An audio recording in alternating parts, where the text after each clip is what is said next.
Bear with us. Shalom, shalom. So,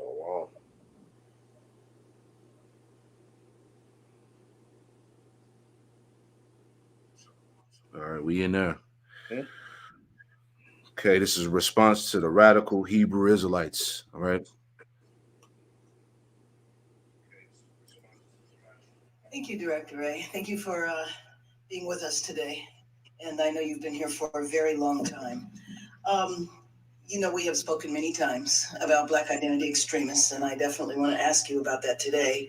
I understand that the Bureau no longer uses BIE and instead categorizes these cases under the broader label of racially motivated violent extremism. But one, I wanted to know if you guys have really repudiated the whole BIE category, because I know when we've talked about it in the past, it really didn't seem to be that there was much evidence that there were Black identity extremists. And the title was a little longer than that. Something about Black identity extremists that threaten police or attack police. So tell me what's different. So I found our conversations before to be, very constructive and very valuable. And we also engaged not just with you and your colleagues, but also with Noble, with whom we have a great relationship and are working more closely than ever. Good.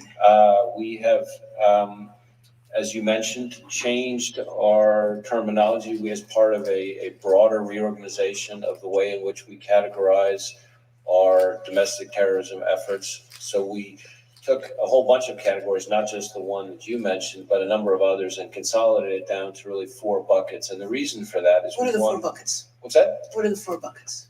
There's racially motivated violent extremism, which is any kind of violent extremism that's driven with a kind of racial intent of one sort or another, no matter which direction. There is anarchism/government extremism. I may not have the label right, but that covers kind of variety of everything, sort of certain kinds of militia stuff, all the way over to kind of more of the anarchist, maybe sort of Antifa-like kind of methodology. There is abortion violent extremism, people on either side of that issue who commit violence on behalf of different views on that topic. People on either side of that issue don't commit violence. Well, we've actually had a variety of kinds of violence under that, you believe it or not. But really, at the end of the day, and then the last one has to do with animal rights and environmental. Those are the 4. What's that? Those are the 4. Those are the 4. And the point is, we wanted to underscore what I told you earlier, but we wanted to make it even more clear that at the end of the day, for us, it's not about the ideology, it's about the violence. That's where we weigh in. It's not that the ideology isn't important for us as Americans, but we only investigate violence and the crimes that go with the violence. But so under the racially motivated violent extremism, how many African American or Black groups are considered under there? Well, again, I want to be clear. We don't investigate groups per se. We have properly predicated investigations into individuals, and in some cases they may have co-conspirators, but in each of those instances, it's where we have 3 things: credible evidence of a federal crime, credible evidence, number 2, of violence or threat or use of violence, and then number 3, on behalf of some ideology. So if we have those things, only if we have those things will we open an investigation. So are white supremacist groups under racially motivated violent extremism? Or do white supremacists have a whole separate category? Well, again, I want to stay away from the use of the word groups. We certainly investigate white supremacist motivated violent extremism in the same category that we're talking about. So, for example, we just last month arrested 8 members, I think, of a group known as the Base. And there were arrests that were made not just in my home state of Georgia, but also getting ready to go to Virginia, correct? That was the group that was on their way to Virginia? I think that's right. I can't remember that detail specifically. So there are organizations, and I understand that, when you say you just investigate individuals, I mean, that you just gave an example of a group. So I know that there are a lot of white supremacist groups. And so my question to you is about Black groups. And so I don't know, maybe they're Black individuals, but under the category of Black identity extremism, formally, there were organizations such as the one in Texas and the individual in Texas that was arrested. He was incarcerated for a while, and then after being incarcerated and going on trial, he was released. He had activity on a website, and he also had literature when he was arrested. Are you familiar with the case that I'm talking about? We've talked about it before. I think so, yeah. So my question is, are there African Americans or Black groups or individuals that are currently a part of the racially motivated violent extremism category? Well, again, I don't know that I would speak in terms of investigating groups. We investigate individuals, and in some instances, individuals with co-conspirators. And I would say certainly there are individuals who we categorize and track under the racially motivated violent extremism part of our program management, who are African Americans targeting others. So, for example, you probably saw some of the reporting about the killing of the individuals in Jersey City, including the killing of the people in the kosher supermarket. I did. Those individuals were associated themselves with something called the Black Hebrew Israelite. Oh, I'm very familiar with them. Uh-oh. Hold on. You know we got to repeat it. Including the killing of the people in the kosher supermarket. I did. Those individuals were associated themselves with something called the Black Hebrew Israelite. Oh, I'm very familiar with them. That would be in that category. So let's use that as an example, because I'm very familiar with that group. That group is in several yeah, well, excuse me, but I'm taking the prerogative of the chair. Using that group as an example, is that a group, because they are open, you see them on street corners in different groups, that they're not a secret group at all. Is that group part of the racially motivated? Hey, that's proof. Hey, Isaiah 13:2, right? Yep. This word has gone up to the gates of the nobles. That's right. All right. Extremism, the group. I understand the act, because they are open, you see them on street corners in different groups, that they're not a secret group at all. Is that group part of the racially motivated extremism? The group. I understand the act that took place. I understand the individuals, and it's not clear their level of association. What I would say to you on that is that we have some investigations into individuals who associate themselves with that movement. Beyond those two people? Yes. Okay. And Director Ray, documents published in... Beautiful. All right. Hey, shalom, shalom. Shalom. GMS Charlotte back at you with another live lesson through the spirit and power of Yahweh Shema Shai. And before we get started with this lesson, we want to give all praise, honor, and glory to Yahweh, Hashem, Yahweh Shai, Hashem, Kodash.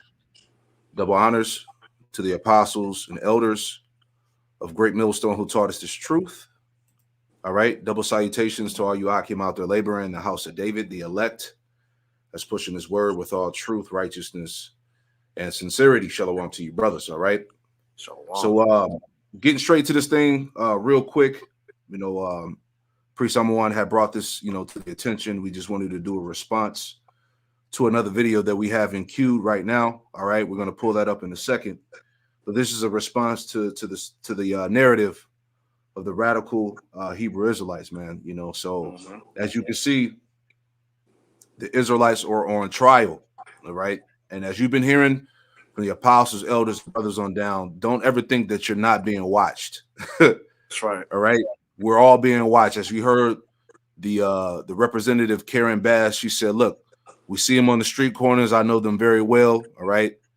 This devil's playing semantics like they're not watching us and they're concerned about the violence. No, they're watching groups. They're going back to the origins, the roots. They're trying to figure us out. They're trying to, cue up that perfect narrative to demonize us and officially roll on us. We are in those times, man. All right. Mm-hmm. But you got it, Trace. Yeah, I want to get this what you quoted real quick just to bring it in. So this is Isaiah 13:2.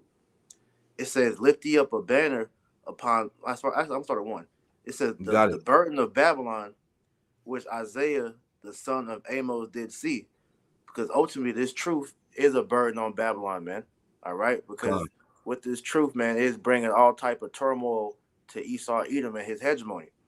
Shit. It says, "Lift ye up a banner upon the high mountain, exalt the voice unto them, shake the hand, that they may go into the gates of the nobles." And this is what Hey, is being done. beautiful. Now go ahead. Yeah, I bro. didn't mean to cut you off. No, you good. Because that banner that's being lifted is the standard that the Israelites are bringing for our people, man. Because what we're Shit. doing with this message is turning our people back to Yahweh Shem Yahushua, giving them the correct way of how we're supposed to be operating as the Israelites, man. You know? We're being discussed on panels. All right. Yes. We're being discussed on high level panels. You got this going on, right? You had the whole Davos thing that's going on. You don't think that the subject matter about the Israelites, all right, the so-called blacks, Hispanics, Native Americans, all out there across the globe proclaiming the downfall of this system, all right, exalting the name of Yahushua, Yahweh Shem Yahushua, all right, this is a major problem, man, Right. right? So we're doing this lesson to show you how real this war is, man, all right, on how this devil is really preparing that narrative to come down upon Jacob, right? Man. Esau is the king of semantics, man. That's why the scriptures tell you, blessed are your eyes for they see and your ears for you hear. Because if you're seeing what's going on, if you're hearing what is being talked about, Esau has been openly addressing us for years. You know, Come. the Davos meeting is just further proof of that, because what was one of the main things that they said that they was want to talk about? They was addressing so-called conspiracy theories, which we know, reading between the lines, they were really talking about us, man, because what they're saying as far as us calling ourselves the Hebrew Israelites, man, the real Hebrew Israelites, the real Jews, all right, that pretty much it brings a cloud, it brings question marks to the whole narrative of being the true people. So That's right.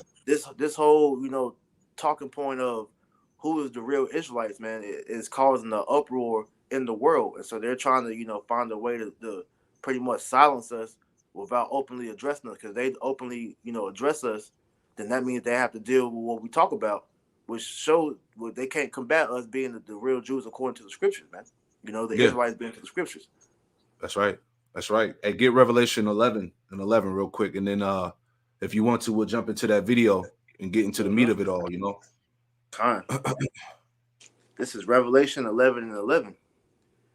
It says, "And after 3 days and a half, the spirit of life from God, from Yahweh Shem Yahushua, entered into them, and they stood upon their feet, and great fear fell upon them which saw them." Yeah, there you go. So that's the time, the prophecy, the 350 years of basically the acknowledgement of Israel being dead in the earth. All right, we were called by another name, proverbs and bywords, and now through that breath, all right, through the breath of life has entered in back into what the Lord's people, That's right. and now they're standing upon their feet. And what did it say? Great fear, all right, fell upon them that saw them. So this is what it's about, man. All right, regardless of what happened, all right, you were not going to stop the prophecies. Okay, the awakening of the elect could not be stopped. No, even if Esau tried to, right? Make that point in Isaiah 59 as well. Con. This is Isaiah 59:20. It says, "And the Redeemer shall come to Zion, and unto them that turn from transgression in Jacob, saith the Lord." Right. So to them that turn, okay, to them that turn from transgression. All right, because what's happening? Right, you got Jake that's letting go of the idols. He's coming out of the churches.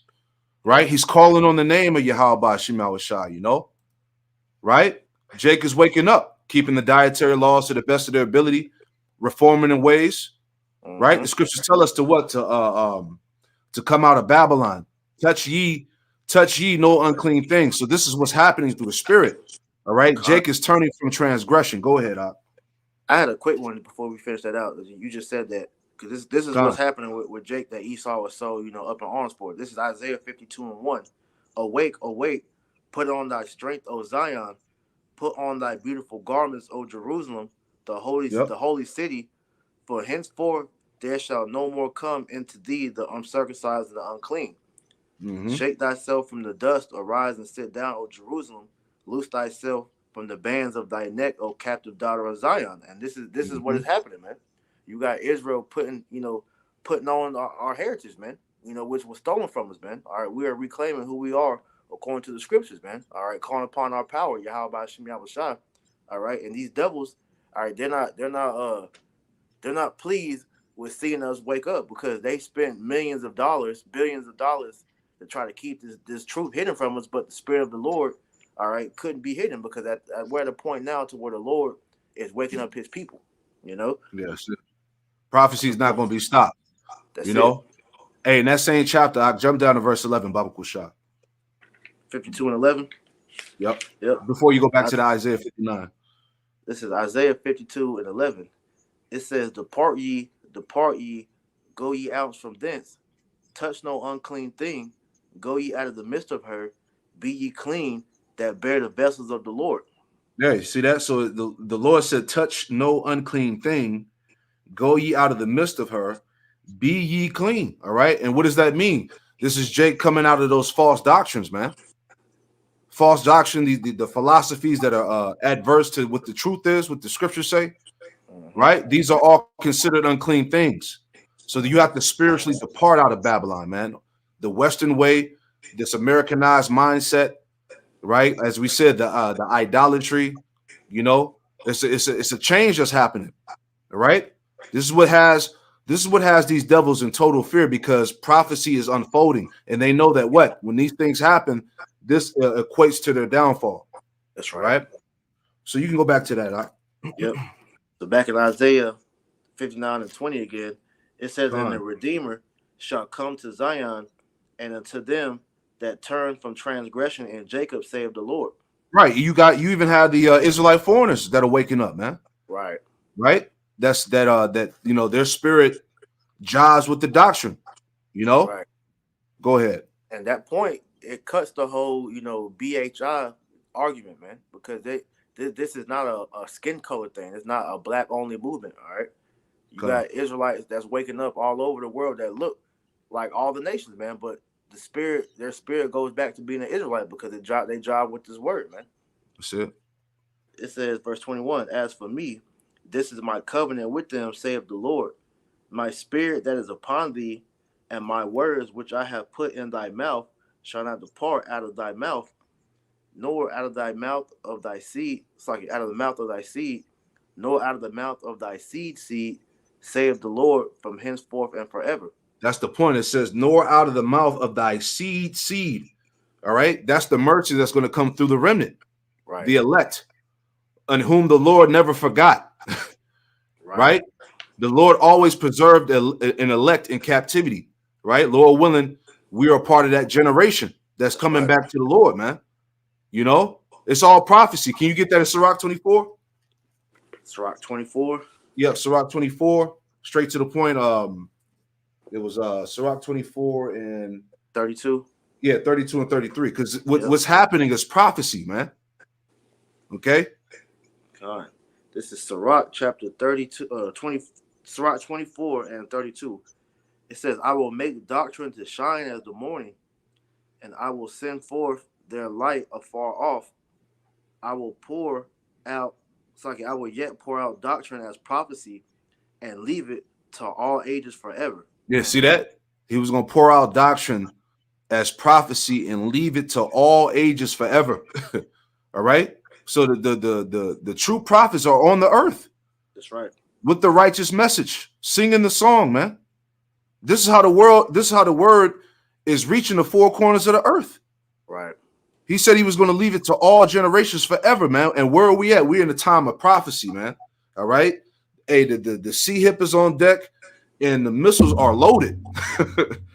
You see what I'm saying? Right. Esau's ready to come with the sword. Jacob's trouble. All these things are happening all at one time. Prophecy, man. Kind. Hey, we are in a collision course with this devil, man, because we're getting to a point where he has no choice but to address it head on, man.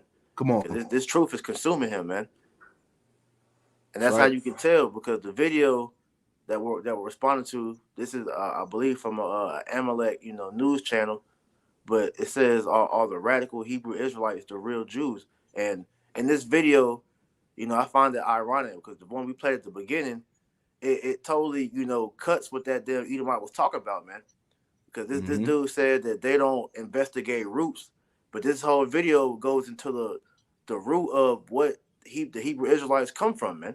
Yeah, And the when you origin. watch this, yeah, when you watch the entirety of this video, they literally break down where this came from, man. All right, they go into how the slaves, all right, believe that they were the Israelites, you know, leading all the way up into the commandment keeper. They even touch on Abba Bivens, man. So they Wow. they did extensive research to go into where we get our ideology from, man, and how we tie it back to the scriptures, man. They go into the transatlantic slave trade, all of that, man, and tie Yeah. it back to us, to the scriptures, man.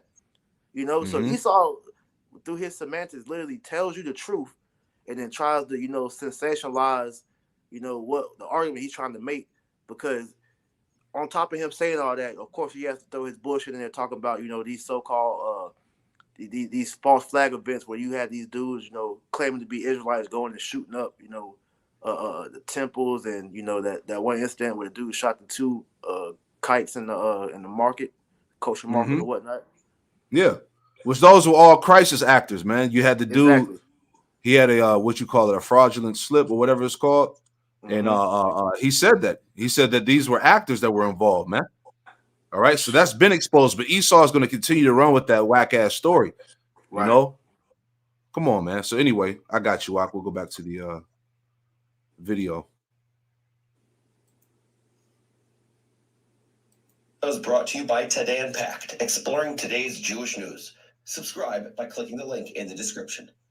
I don't normally dwell on the unhinged rantings of anti-Semites, but when Jew hate makes headlines, anti-Semitism, when rappers proclaim, I see good things about Hitler also, when radical Hebrew Israelites gather en masse to preach conspiracy theories, And we told you all of this Man. extra shit that Kanye had going on, that Kyrie Irving had going on. You had IUIC pull up at the Barclays Stadium, right? We knew all of this shit was going to be used in a media special. Yep. So we saw this shit coming a mile away, man. But let's carry on. it's time to speak up.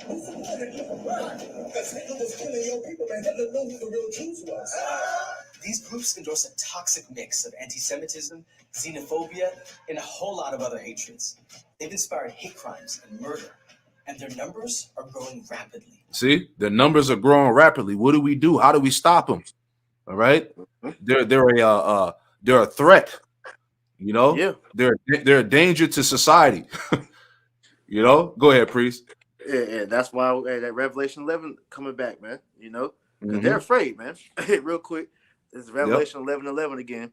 And after 3 days and a half, the spirit of life from the Most High entered into them, and they stood upon their feet, and great fear fell upon them which saw them, man. Esau was terrified, man, because he can't hold this truth no more, man. He's tried for many years to try to blackball, us and pretty much keep this under wraps. Hey, Jake is waking up, man. That's it. Hey, go to Isaiah 10 and 20. That's right. This is Isaiah chapter 10, verse 20. It says, and it shall come to pass in that day that the remnant of Israel and such are as escaped of the house of Jacob shall no more again stay upon him that smote them, but shall stay upon the Lord, the Holy One of Israel, in truth. And that's what's going on. All right. The elect have awoken up. All right. And they're no longer leaning upon the lies of Esau. All right. His ideologies, his philosophies, his so-called religion. All right. Jake is acknowledging the truth. Many shall see it. Matter of fact, let me get that instead of quoting. All right. This is Psalms 40. Before we go back into the video, real quick, Psalms 40 and verse 3. And it reads, it says, and he had put a new song in my mouth, which is this wisdom, knowledge, and understanding, even praise unto our power. And it says, many shall see it. Okay. Many are seeing the videos, the prophets on the highways and hedges, getting the understanding. All right. The edification. It says, many shall see it in fear and shall trust in the Lord Yahweh Shem Yahushai. Hey, Jake is waking up. He's coming back to the name of Yahweh Shem Yahushai, speaking the Lashawan Kodash, you know, changing his life around. They understand who the devil is. All right. They can see the prophecies. Once again, the advantage. That's the advantage, right? Yeah. You know? So who are these guys? Where did their beliefs come from? And how should the Jewish community respond to them? See, that's the point. This is where it all boils down to. Right. You know, how can the 48ers respond? All right, because hey, the damage control is out as we showed you here. All right, you have the Salakia. Where is it at? You know, they have it in the ADL. Yep. All the different extremist sects of the so-called Black Hebrew Israelite movement. All right, so they got it all set up. Hey, this devil is trying to build a case on us, man. Yeah. You know, Amalek is hurt. Very. Our story starts with one of history's ugliest injustices, the transatlantic slave trade.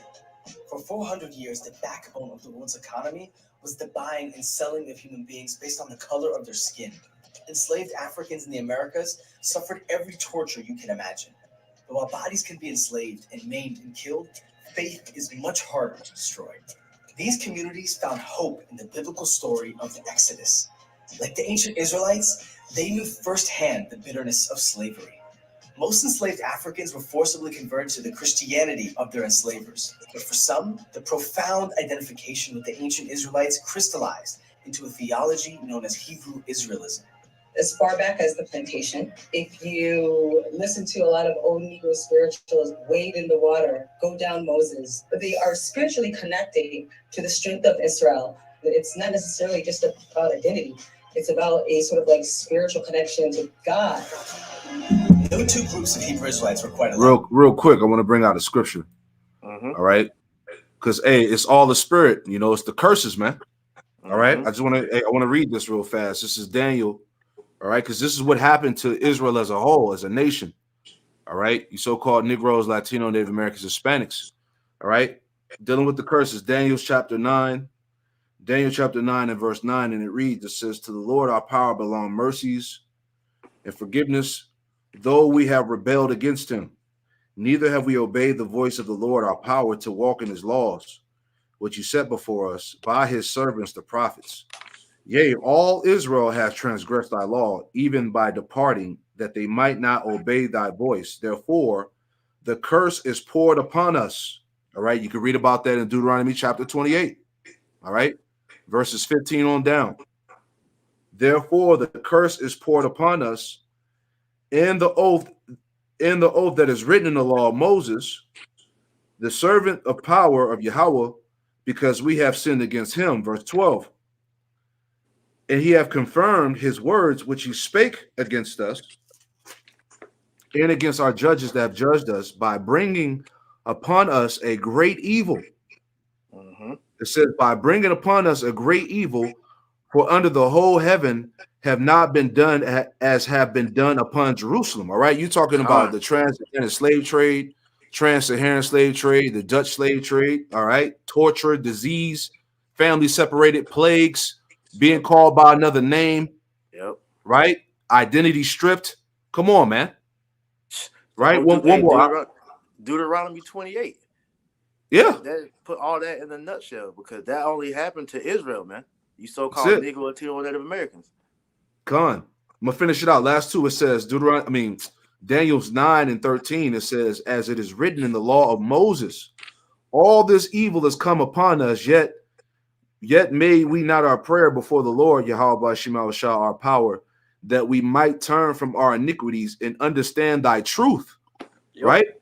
But we're in the time now where this is happening. All right, the mercy upon the elect, the remnant.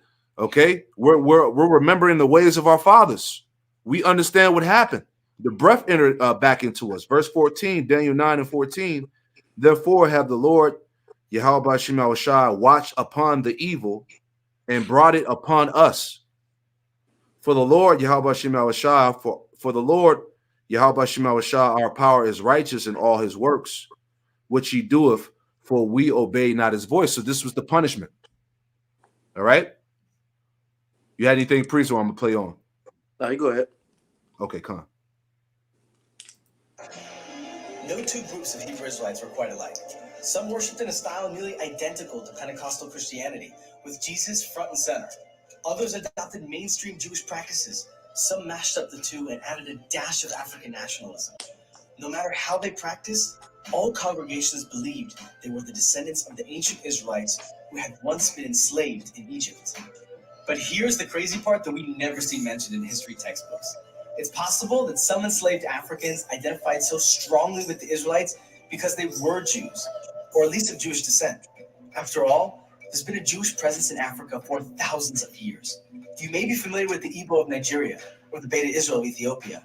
But did you know that there were enough Jews in the West African Songhai Empire for the king to issue an edict of expulsion in 1492?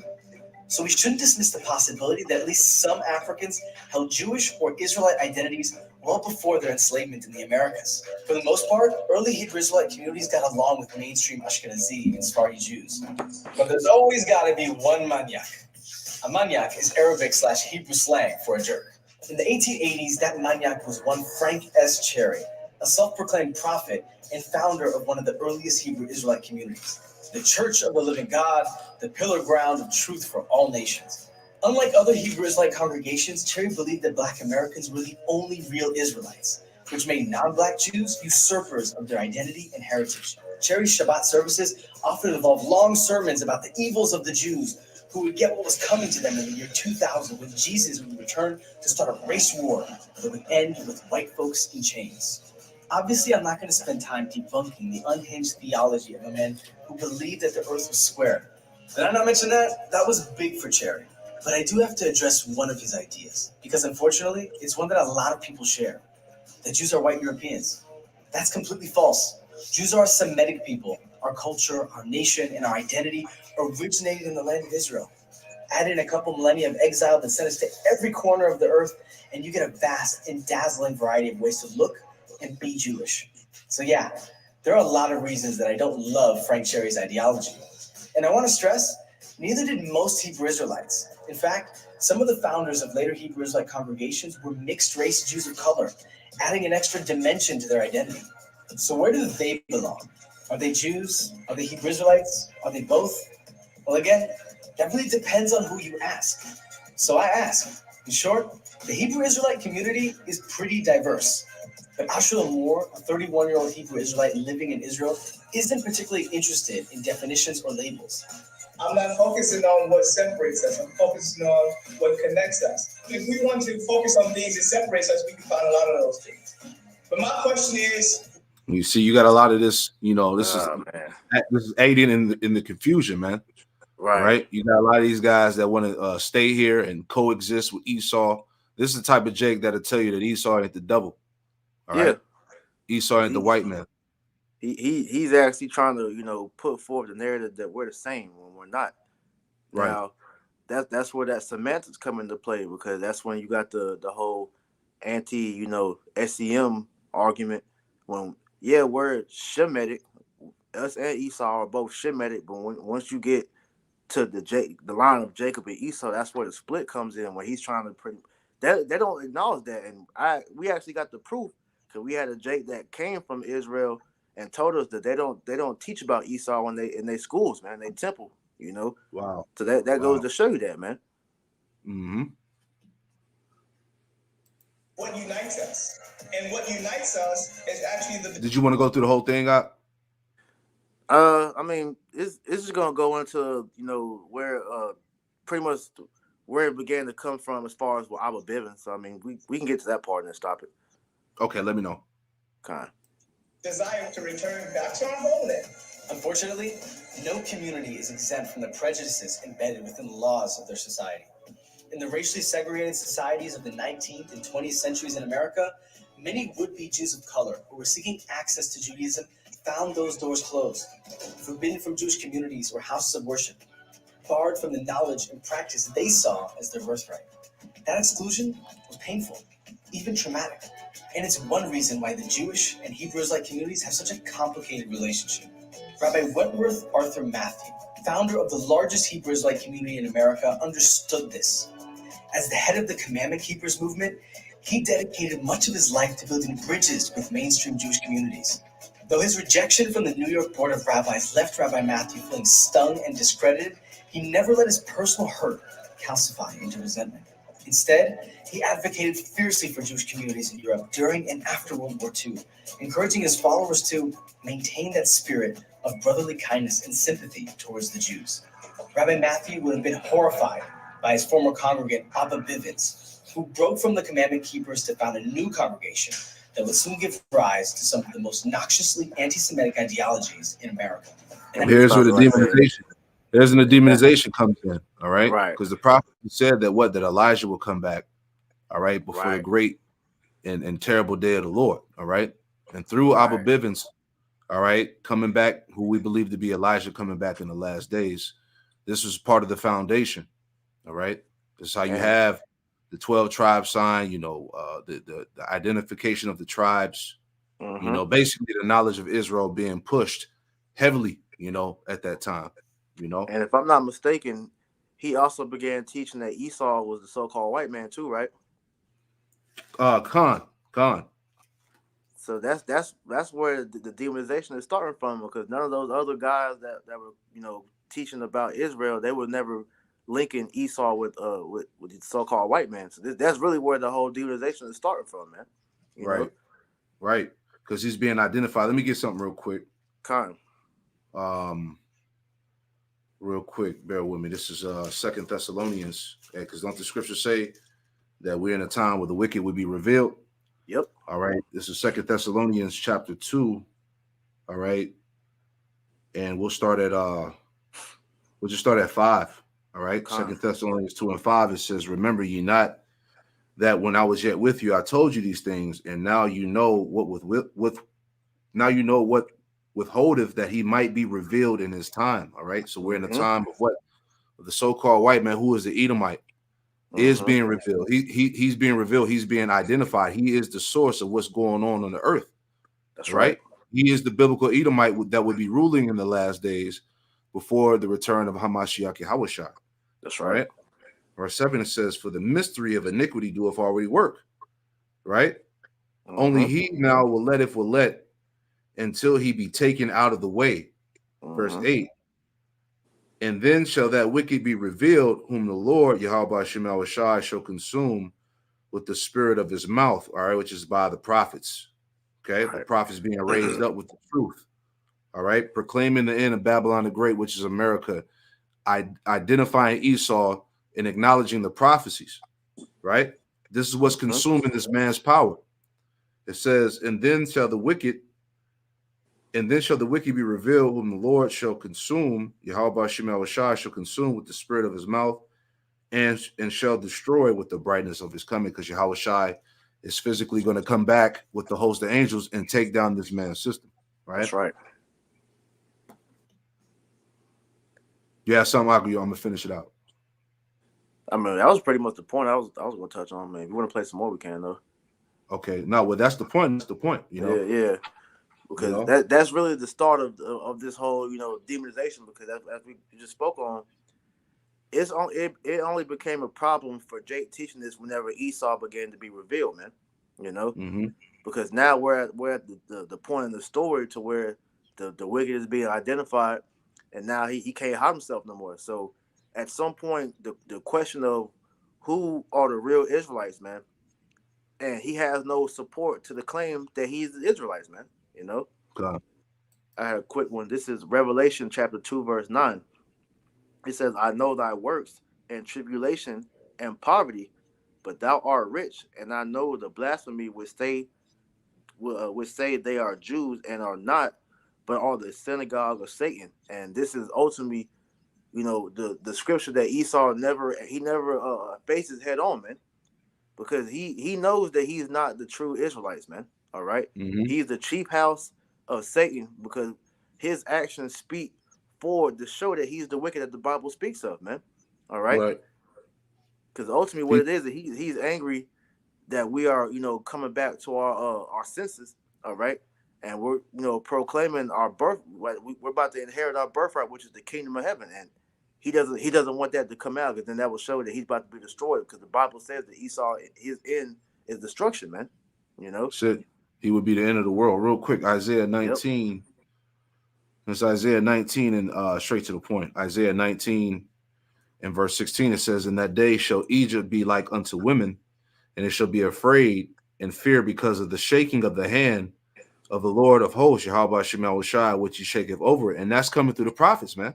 Yep. All right. Declaring the prophecies. Okay. Yeah. Go ahead.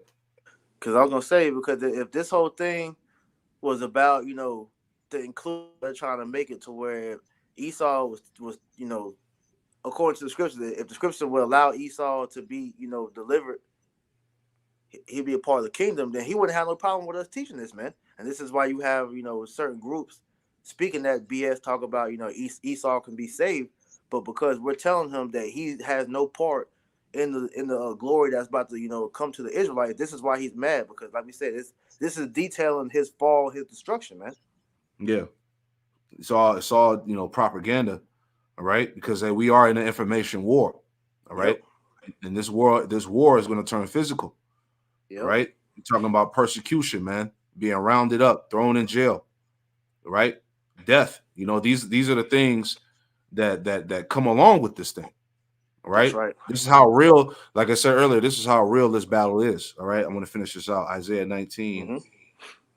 and 17, it says, "In the land of Judah shall be a terror unto Egypt." All right. Judah had to wake up first, Yep. and then the rest of the tribes follow suit. But the prophets as a whole are become a terror unto Egypt. Mm-hmm. All right. Because first and foremost, what is going on? Exposure. Esau being revealed. All of his secrets, all of his plans, his devices are being laid out on Front Street. His grand ambitions to take over the planet. All right, to rule the world in this under this device. All right, the things that he's been doing, the sacrifices, so on and so forth, man. Okay, he's been revealed as the wicked. Okay, the earth has been given into the hand of the wicked. Job 9 and 24. Yep. Isaiah 19 and 17. In the land of Judah shall be a terror unto Egypt. Everyone that maketh mention thereof shall be afraid in himself because of the counsel of the Lord, Yahweh Shema of hosts, which he hath determined against it. Okay, so this is what's going on. Let's read on. Verse 18, it says, "In that day shall 5 cities in the land of Egypt speak the language of Canaan," which is the Lashawan Quadash, the Yep. Hebrew, not the Yiddish, right? "To the Lord, Yahweh Shema of hosts, one shall be called the city of destruction," which is the prophets. Mm-hmm. All right. Verse 19, Isaiah 19 and 19. "In that day shall there be an altar to the Lord, Yahweh Shema Shai, in the midst of the land of Egypt." All right. So that's the prophets, man, that are making their bodies a living sacrifice, that are out there teaching. Okay. It says, "And a pillar at the border thereof unto the Lord, Yahweh Shema Shai." All right. The leaders, which are the foundation, the prophets. Verse 20. "And it shall be for a sign and for a witness unto the Lord, Yahweh Shema Shai of hosts in the land of Egypt." So this is a sign, Yep. all right, which is also tied into what? The banner and the standard that's being lifted up. This is a sign that what? We're approaching the end of Egypt, the end of Babylon, the end of America. Right. It says, "For they shall cry unto the Lord, Yahweh Shema Shai, because of the oppressors," right? "And he shall send them a savior and a great one, and he shall deliver them." And that's Yahweh Shai, man. Right? This thing can't be stopped. You Nope. got it, priest. Because at the end of the day, man, with all this coming out, it's destroying all the lives that Esau has put forth throughout, this whole time of us being here, man. Real quick. This is 2 Corinthians chapter 10, verse start at 3. It says, "For though we walk in the flesh, we do not war after the flesh." Because, like you said, we're in an information war, and ultimately we're in a spiritual war, which is about to turn physical soon because this devil is about to lash out, man. Yes, sir. It says, "For the weapons of our warfare are not carnal, but mighty through Yahweh by Shem Yahushua to the pulling down of strongholds, casting down imaginations and every high thing that exalted itself against the knowledge of Yahweh by Shem Yahushua, and bringing into captivity every thought to the obedience of Hamashiach." And this is what's happening, man. This truth is tearing down all the strongholds that Esau has put up to keep our people asleep, man. You know, all the lies and everything that he's put out, all right, is being torn down by the truth, man. All So right, which all leads back to what? The truth that we are the true Israelites that the Bible speaks of, man. that's And right. he can't combat that because for him to try to go in these scriptures and make his claim that we're lying, he can't do it because the scriptures speak for themselves, man, and everything is a witness against him, man. So Yep. now he has no choice but to resort to slander, you know, because his back is against the wall, man. He's the accuser of our brethren. Real quick before I play Yes. this quick few minutes of this video, all right, because we wanted this video to be straight to the point. All right, this is Psalms 31 and 18. Psalms 31 and 18. It says, let the lying lips be put to silence, which speak grievous things proudly and contemptuously against the righteous. And the Lord is going to do that. Okay, the evidence is too abundant. This thing is too plain, right? So let me get this real quick. Crania Egyptica. His research found that the Egyptians were in fact Negroid, but not Negroes. The Negro skulls were slightly longer than the Egyptian skulls, but upon studying the skulls found of the servant class in Egypt, he found the Negroes in America to be exact matches. Now this is the full quote from the book Black Image in the White Mind, page 75. Morton pointed out that both cranial and archaeological evidence showed that the Egyptians were not Negroes, as abolitionists and colonialists had maintained. Now let me read that first part again. Morton pointed out that both cranial and archaeological evidence showed that the Egyptians were not Negroes.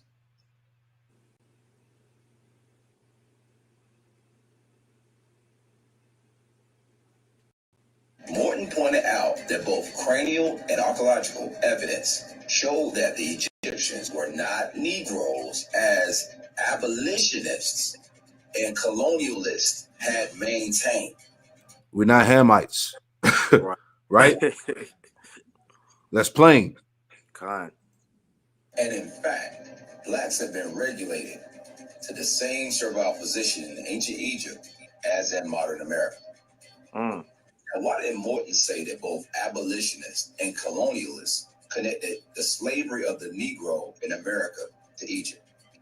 Now, when anyone thinks slavery and Egypt, the images that come to mind are usually connected to one time and one event: the Exodus. The story of the oppression and bondage and redemption of Moses and the children of Israel under the heavy hand of Pharaoh Thutmose and the ancient Egyptians. Morton makes the claim that abolitionists and colonialists claim that the blacks were Egyptians. Yet his studies of skeletal remains, mummy heads, and tomb inscriptions, proved by Egyptologist George R. Giddett, prove that blacks in America had a connection to Egypt, but were not Egyptians. Whoo! You hear that? Had a connection to Egypt, but we're not Egyptians. Yeah, we were there in Egypt, but we're not the Egyptians. We were the slaves, the Hebrew slaves under the Egyptians, right? And this is what they're finding through archaeological evidence, right? So the point of me even playing this is that the information is entirely too abundant, all right? And Esau is going to continue to come with this narrative, with this agenda, all right, to play on the ignorance of the people, like me and Priest was talking about, all right? Because, hey, the prophecies are true. The word of Yahweh Shem Yahushai is true. You got it, Priest. Because we're in the time of Israel turning back, man. That's This it. is Hosea chapter 3, verse 5. Afterward shall the children of Israel return and seek the Lord their power and David their king, and shall Mm-hmm. fear the Lord and his goodness in the latter days. And You this got is it. this is what's going on, man. All right. You got Israel seeking their power. Okay. Our people are turning back to the true names of the Heavenly Father and and his son Yahweh Ba'Shem Yahushua. It That's says that right. David their king. All right. Because Mm-hmm. hey, King Marshaw, which came up under the teachings of Abba Bivens, all right, is one of the pillars of the truth that we have now, man. All right. So That's we, it. we are seeking King David our king, man. It says, and shall fear the Lord and his goodness in the latter days, man. And that's what you're seeing taking place, man. All right, Israel turning back to Yahweh by Shem Yahushua in the land of our captivity, like it tells you in Baruch 2. All right. Because we Yep. know that we're in the end days where the Lord, Yahweh Shah, is going to return and deliver the remnant, man. That's it. I got one more for you. All Mm-hmm. right, just add on to what you brought out. This is Hosea 6:1. And it reads, it says, come and let us return unto the Lord, Yahweh Shemel Shai. He have torn and he will heal us. How did we get torn? All right, slavery, Mm-hmm. genocide, losing our heritage, etc. But it said he will heal us. And how did the healing come? Through the word, Yep. right? The breath, the inspiration being put back in us. All right. It says, he have smitten and he will bind us up. Mm-hmm. Verse 2, Hosea 6:2. All right. And that binding up started it starts with the elect through this knowledge. That's right. All right. Verse 2, it says, after 2 days, he will revive us. In the third day, right? Revelation 11:11. Yep. After 3 days and a half, it says, after 2 days, he will revive us. In the third day, he will raise us up. Mm-hmm. All right. That 3 days and a half, that 350 years, we're being raised up. Prophecy. All right. It says, and we shall live in his sight. All right. Because remember, Yahweh Shai being raised up, on the third day. This is symbolic of what? The mercy of the elect. All right. Being raised up now. As you quoted, Baruch, the second chapter? In the land of their captivities, they shall remember themselves and think stiffly upon my name. That's right. Right? So this thing is undeniable, man. Yeah. You Because if we aren't the true Israelites, then then who is? Because prophecy Right. is detailing on what the Israelites will be doing in the last days, man. All right, and Mm-hmm. that shows forth on what we're doing, man. That's it. We're bound by prophecy, man. We're bound by prophecy. That's it, man. You got anything else? That was it. That's it, man. Hey, we just want to get straight to the point. Just hey, you have this type of pull it back up. You have this type of propaganda that's out there. Things of that nature. But hey, at the end of the day, this truth, this wisdom, knowledge, and understanding is tearing down these strongholds and these lies. Right. So we just wanted to just bring this out just to show this information is out there. But hey, we got the truth and they know it. That's you it. know, and this thing will be stopped. You got it, priest. Kind. So, Lord willing, man, this lesson was edifying, to the elect. So you want to give all honor, praise, and glory to Yahweh, Ba'Shem, Yahushua, Ba'Shem, Bakar Kodash. Double honors to our apostles and elders of Great Millstone that taught us this truth and rule well. And peace That's and right. salutation to the elect. Shalom. Hey, shalom.